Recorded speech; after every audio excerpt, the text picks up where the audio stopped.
Welcome to our channel the education with me. So आज हम exercise 1.2 का question number 4 discuss कर रहे हैं। क्वेश्चन नंबर 1, 2 एंड 3 हमने प्रीवियस वीडियो में डिस्कस कर लिया था। सो क्वेश्चन नंबर 4 क्या है? Fill the following blanks which make the property correct and true. कि ब्लैंक्स फिल करनी है और प्रॉपर्टी जो है वो सही बननी चाहिए। सो हमारे पास क्वेश्चन नंबर 1 क्या है? क्वेश्चन नंबर 1 हमारे पास है कि 5 is less than 7। 5 is less than 7 कि 5 जो है वो 7 से छोटा है।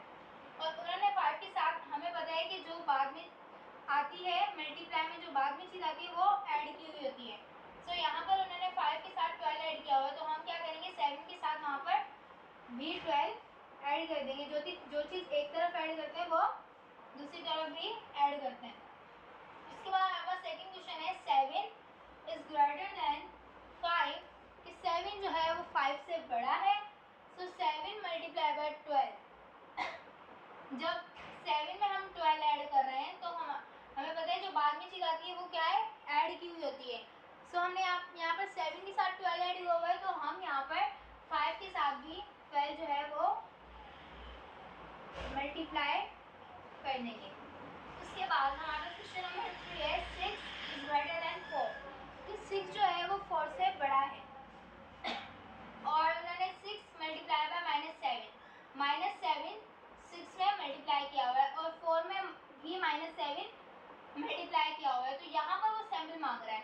यहाँ पर सैम्पल दी हुई थी, ये आगे वाली ब्लैंक्स मांग रहा था। यहाँ पर क्या है, ब्लैंक्स दी हुई है, वो सैम्पल मांग रहा है। तो सैम्पल क्या होगी, जब मल्टीप्लाई में दो चीज़ें होती हैं तो आमने सामने जो है वो कट जाती हैं। -7 से कट जाएगा तो बचेगा 6 और 4। सो 6 इज ग्रेटर देन 4। इसके बाद हमारे क्वेश्चन नंबर 4 है 2 इज लेस देन 8। 2 जो है वो 8 से छोटा है, तो उन्होंने 2 के साथ -4 ऐड किया हुआ है और 8 के साथ भी -4 ऐड किया हुआ है। और इसमें वो हमसे सैम्पल मांग रहे हैं। इसमें भी हमसे क्या सैम्पल मांग रहे हैं। तो सैम्पल मांग रहे हैं तो हमें मल्टीप्लाई में आमने सामने है, दोनों सेम है, तो ये हम काट देंगे। हमारे पास बचा 2 और 8। सो 2 is less than 8 and 8 is greater than 2। सो ये था हमारा क्वेश्चन नंबर 4। आई होप आप लोगों को समझ में आया होगा, जो कि बिल्कुल ही सिंपल है। उसके बाद अभी हम डिस्कस करेंगे क्वेश्चन नंबर 5। सो अब हमारे पास क्वेश्चन नंबर 5 है। क्वेश्चन नंबर 5 क्या कहते हैं कि find the additive and multiplicative inverse of the following real number.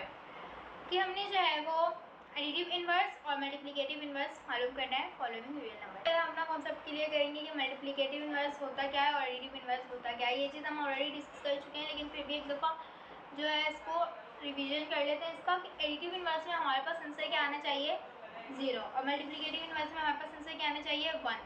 Additive inverse में आंसर हमारे पास 0 कैसे आता है? हमारे पास आंसर 0 ऐसे आता है कि हमें जो है वो वैल्यू, हमें जो रियल नंबर दिया गया होता है, हमें उसका अपोजिट नंबर उसमें ऐड करना होता है।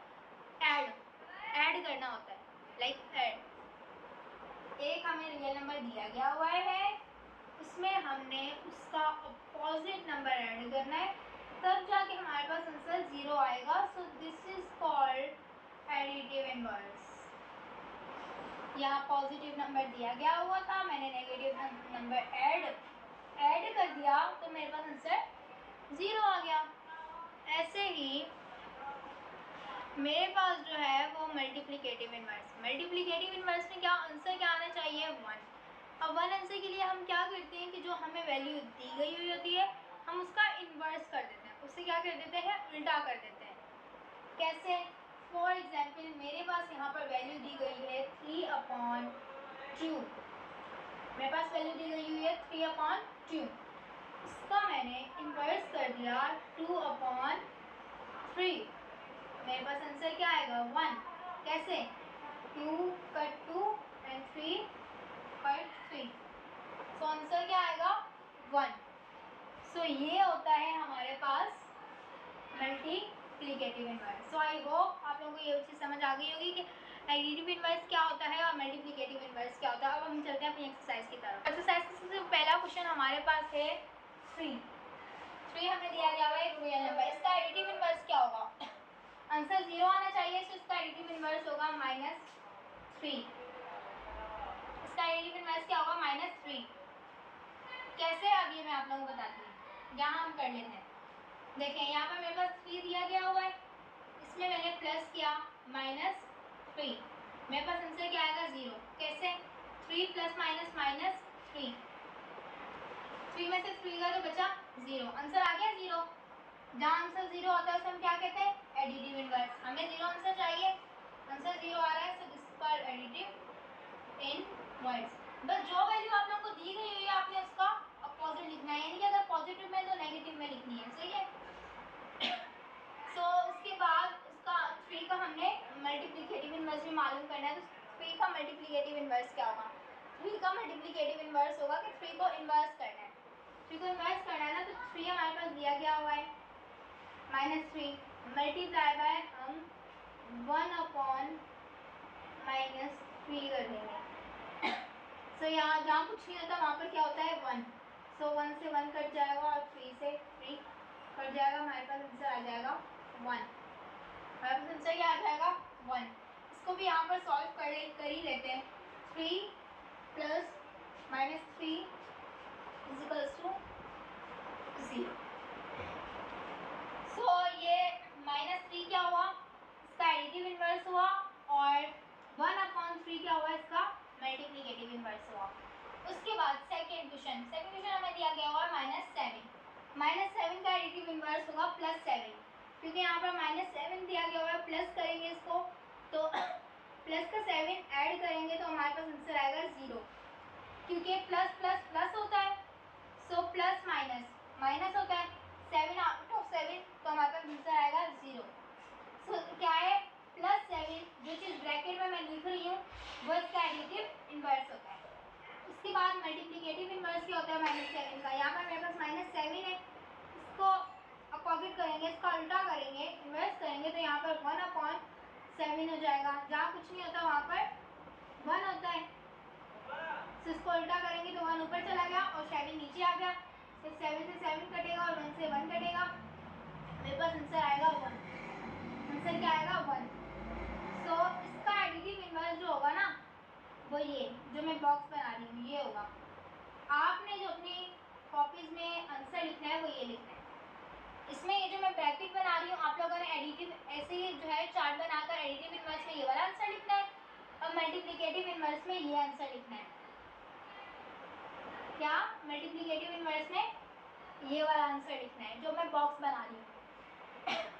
ये सिर्फ सॉल्व इसलिए कर रही हूँ ताकि आप लोगों को समझ में आ जाए, आप लोगों को पता चल जाए कि मल्टीप्लिकेटिव इनवर्स क्या होता है और एडिटिव इनवर्स क्या होता है, और ये कैसे मल्टीप्लिकेटिव इनवर्स निकाला है और कैसे एडिटिव इनवर्स निकाला है। उसके बाद हमारे पास थर्ड क्वेश्चन है 0.3। सो 0.3 का एडिटिव इनवर्स होगा -0.3 प्लस माइनस 0.3। सो 0.3 इसका एडिटिव इनवर्स होगा। कैसे? प्लस माइनस माइनस 0.3, और यहाँ पर जो है वो वैसा का वैसा आ जाएगा, इसे हम माइनस करेंगे तो हमारे पास आंसर फिर वही 0 आएगा। सो ये -0.3 जो है वो इसका एडिटिव इनवर्स है। उसके बाद मल्टीप्लिकेटिव इनवर्स 0.3 का क्या होगा? जहाँ कुछ नहीं होता वहाँ 1 होता है, इसको इन्वर्स करेंगे, सो ऊपर हमारे पास आ जाएगा 1, नीचे आ जाएगा 0.3। सो ये चीज़ सबसे फर्स्ट ऑफ ऑल क्या कहलाएगी? इसका मल्टीप्लिकेटिव इनवर्स। सो 0.3 से 0.3 कटेगा, 1 से 1 कटेगा, तो हमारे पास आंसर क्या आएगा 1 आंसर आ गया। सो प्रूफ कि ये मल्टीप्लिकेटिव इनवर्स है, 0 आंसर आ गया, प्रूफ ये एडिटिव इनवर्स है। उसके बाद नेक्स्ट 3 क्वेश्चंस और हैं हम डिस्कस कर। सो हमारे पास क्वेश्चन नंबर जो इसका क्वेश्चन नंबर 4 है वो है -√5/5। तो इसका एडिटिव इनवर्स क्या होगा? +5/5। कैसे?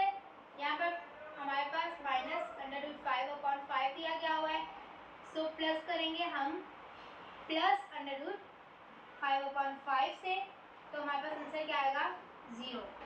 आंसर क्या आएगा हमारे पास 0। इसका मल्टीप्लिकेटिव इनवर्स होगा इसका -5/5, ये हमारे पास क्वेश्चन है। इसका मल्टीप्लिकेटिव इनवर्स उल्टा करेंगे तो 5/√5 हो जाएगा। क्या हो जाएगा? 5/√5। सो ये आप लोग अपने कॉपी में लिखेंगे, ये आप लोगों का मल्टीप्लिकेटिव इनवर्स होगा, और इसका आंसर हमारे पास 1 आएगा। ये 5 से 5 कटेगा, -5 -√5 से -√5 कट जाएगा, तो हमारे पास आंसर आएगा 1। लेकिन बार बार यही बात बोल रही हूँ, आप लोगों ने अपनी फिर कॉपी में कॉपीज़ वगैरह में बिल्कुल भी इस तरह से नहीं लिखना। आप लोगों ने अपनी कॉपीज़ में सिर्फ ये वाला जो मैं इस ब्रैकेट में आंसर लिख रही हूँ, ये आंसर आप एडिटिव इनवर्स वाली चार्ट में लिखेंगे, बॉक्स में लिखेंगे, और ये वाला आंसर जो है वो आप 5, ये जो इस बॉक्स में लिखा है ये 5/-5, ये आप मल्टीप्लिकेटिव इनवर्स वाले बॉक्स में लिखेंगे। बाकी ये पूरा सॉल्यूशन नहीं लिखेंगे, ये पूरा सॉल्यूशन नहीं लिखा जाएगा। सो उसके बाद हम सिर्फ ये मैंने आप लोगों को समझाने के लिए, ताकि आप लोगों को समझ में आ जाए, ऐसे लिखा है। ये मैं बार बार बोल रही हूँ कि आप लोगों ने ये पूरा नहीं लिखना। उसके बाद क्वेश्चन नंबर 5 है हमारे पास 9/√12। 9/√12। सो इसका अगर हम एडिटिव इन्वर्स करें तो प्लस यहाँ पर -9/√12 हो जाएगा, जिससे हमारा आंसर क्या आएगा 0। और इसका मल्टीप्लिकेटिव इन्वर्स क्या होगा, हमारे पास इसका क्वेश्चन है हमारे पास 9/√12। अगर इसका मल्टीप्लिकेटिव इन्वर्स करेंगे तो 12 जो है वो ऊपर चला जाएगा नॉमिनेटर में, और डिनोमिनेटर में 9 आ जाएगा। तो ये बॉक्स वाला आपका क्या होगा, -√12/9 जो है वो इसका मल्टीप्लिकेटिव इन्वर्स होगा, और जिससे आंसर 1 आएगा। कैसे √12 से √12 कट जाएगा, और 9 से 9 कट जाएगा, और आंसर हमारे पास आ जाएगा 1। उसके बाद हमारे पास क्वेश्चन है 0 का एडिटिव इन्वर्स क्या होगा। 0 का एडिटिव इन्वर्स 0 ही होगा भाई, और मल्टीप्लिकेटिव इन्वर्स में हम लिखेंगे डज नॉट एग्जिस्ट। सो ये थी हमारी एक्सरसाइज 1.2। आई होप आप लोगों को समझ में आई होगी। अगर आप लोगों को ये एक्सरसाइज समझ में आई है तो आप ये दूसरों तक भी पहुंचाएं, ताकि दूसरों को भी इससे फ़ायदा हो। अगर आपको इससे फ़ायदा हो तो आप दूसरों तक भी इस वीडियो को शेयर करें, ताकि दूसरे बच्चे भी इसको समझ सकें, सीख सकें। और नेक्स्ट क्लास में हम एक्सरसाइज 1.3 जो है वो डिस्कस